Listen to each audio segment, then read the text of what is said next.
जय हिंद दोस्तों. So we will discuss question answer session of chapter 6 the crisis of democratic order का. Class 12 का चैप्टर 6 का हम क्वेश्चन आंसर हम डिस्कस करेंगे. ये क्वेश्चन आंसर्स बहुत ही इंपॉर्टेंट है. इस टॉपिक को आप लोग क्वेश्चन आंसर में जब मैं डिस्कस करता हूँ तो ये एक तो आपको डायरेक्टली बहुत सारी चीज़ें डायरेक्टली इन सवालों का जवाब मिलता है, और बाकी एक एक ऑप्शंस को जब मैं डिस्कस करता हूँ तो ये आपके अन्य पहलुओं को भी टच करता है, जिससे आपके सारे competitive exams including CUT exams and other competitive jobs के लिए जो भी कॉम्पिटेटिव एग्ज़ाम्स प्रिपेयर कर रहे हैं, आप अपने फाउंडेशन को बिल्ड कर रहे हैं, तो उसके लिए इस कॉन्सेप्ट वाइज इसको समझना बहुत ही ज़रूरी है दोस्तों. So the first question will start. The first question is state whether the following statements regarding the emergency are correct or incorrect. तो कह रहा है कि जो नीचे लिखे हुए जो भी स्टेटमेंट्स है, जो भी मैं पढ़ने वाला हूँ, तो ये स्टेटमेंट्स अगर इमरजेंसी के हिसाब से देखा जाए, वो स्टेटमेंट हो सकते करेक्ट हो या नहीं, बट इमरजेंसी के नज़रिए से उसको हम जोड़कर देखेंगे कि ये इमरजेंसी के हिसाब से करेक्ट है या नहीं है. सो द पहला स्टेटमेंट है, it was declared in 1975 by Indira Gandhi, है ना. तो ये स्टेटमेंट सही है क्योंकि इंदिरा गांधी जी के द्वारा 1975 में डिक्लेयर किया गया था. 25 जून 1975, 25 जून 1975 के रात में डिक्लेयर किया गया था इमरजेंसी, एंड बाई 26 जून 1975 को ये कैबिनेट में सुबह 6 बजे पेश किया गया. उसके पहले काफ़ी कुछ घटनाएं घट चुकी थी, मैंने आपको बता दिया हूँ. सो यह 1957 में 1975 में इंदिरा गांधी के द्वारा ये डिक्लेयर किया गया था. The second statement is it led to the suspension of all fundamental rights.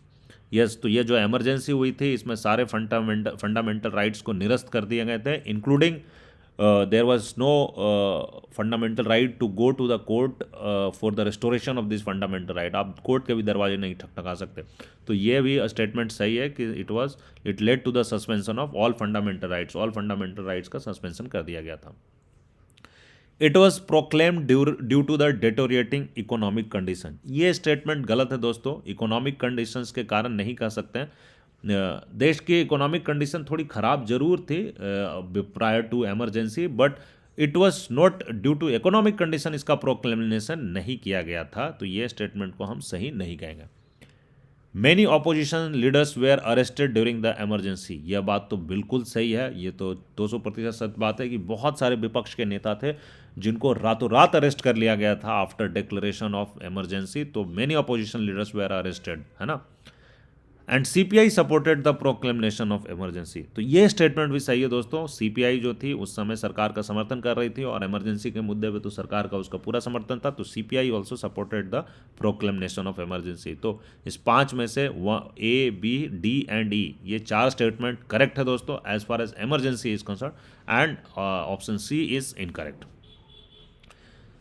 Coming to the next question, find the odd one out in the context of proclamation of emergency. Okay, तो हम नीचे देखते हैं कि क्या क्या है emergency से जुड़े हुए कंटेक्स्ट में, क्या क्या है लिखे हुए हैं. यहाँ पे 5 ऑप्शंस हैं और इसमें से एक हमें चुनना है जो इमरजेंसी से जुड़ाव नहीं रखता है, जो ऑड मैन आउट है. तो A is the call for total revolution, B is the railway strike off 1974, C is the naxalite movement, D is the Allahabad High Court verdict, and E is the findings of Shah commission report.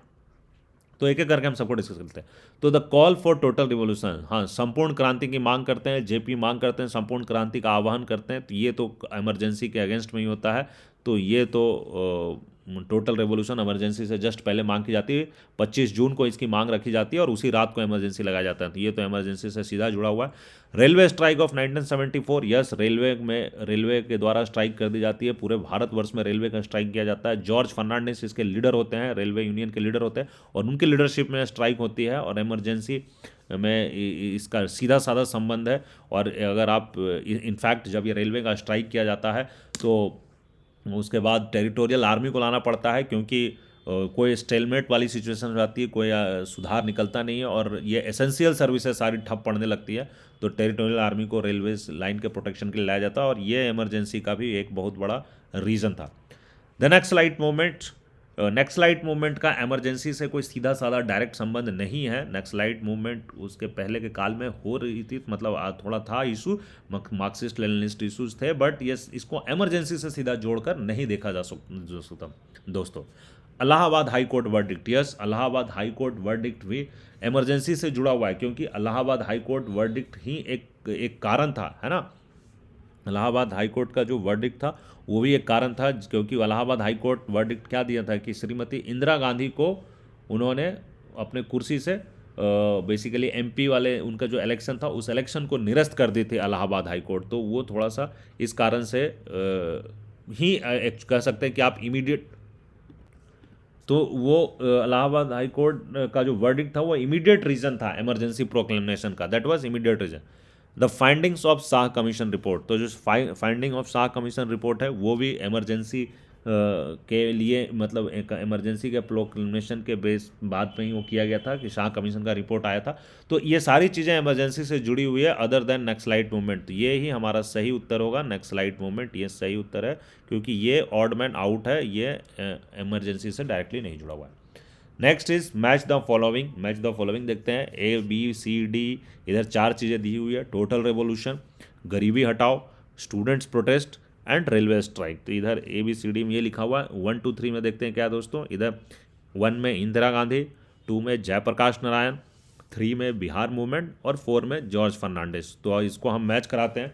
तो total revolution ए को हम match कराएंगे जयप्रकाश नारायण से, B से, है ना। जयप्रकाश नारायण जो ए है उसको 2 से मैच कराएंगे। जयप्रकाश नारायण ने टोटल रेवोल्यूशन की मांग रखी थी 25 जून 1975 को, और उसी कारण उस दिन ही प्रोक्लेमेशन ऑफ इमरजेंसी होती है रात में। तो जयप्रकाश नारायण टोटल रेवोल्यूशन की मांग रखी थी। गरीबी हटाओ, गरीबी हटाओ का नारा श्रीमती इंदिरा गांधी ने दिया था चुनाव से पहले, 1971 के चुनाव के पहले। सबने बोला इंदिरा हटाओ, इंदिरा ने बोला गरीबी हटाओ, ये नारा लाया था, इंदिरा गांधी का नारा था। Student protest, student protest Bihar से निकलती है, बिहार में इसका ओरिजिनेट होता है, और बाद में स्टूडेंट प्रोटेस्ट का लीडरशिप में आते हैं जयप्रकाश नारायण, और उनकी एक शर्त होती है कि यह मूवमेंट सिर्फ बिहार तक सीमित नहीं रहेगी, बाहर भी ले जाया जाएगा, अन्य राज्यों में भी ले जाया जाएगा। तो स्टूडेंट प्रोटेस्ट जो है पुरजोर तरीके से जो जयप्रकाश नारायण के मूवमेंट को स्टार्ट करती है वो स्टूडेंट प्रोटेस्ट, बिहार से आंदोलन ये शुरू होती है। रेलवे स्ट्राइक, जो रेलवे स्ट्राइक का जो मैंने ऊपर वाले टॉपिक में डिस्कस किया, रेलवे स्ट्राइक के लीडर होते हैं जॉर्ज फर्नांडिस। पूरे भारतवर्ष में रेलवे का स्ट्राइक हो जाता है एंड ये भी इमरजेंसी का एक कारण बनता है। तो जॉर्ज फर्नांडिस रेलवे स्ट्राइक से मैच कर दिया जाएंगे। तो ये हमारा ऑप्शंस मैच हो गया दोस्तों। क्वेश्चन नंबर ए बी 1 2 3 सारा मैंने आपको सॉल्व कर दिया। सो ये वीडियो और ये चैप्टर यहीं पे समाप्त होता है दोस्तों। जय हिंद, जय भारत।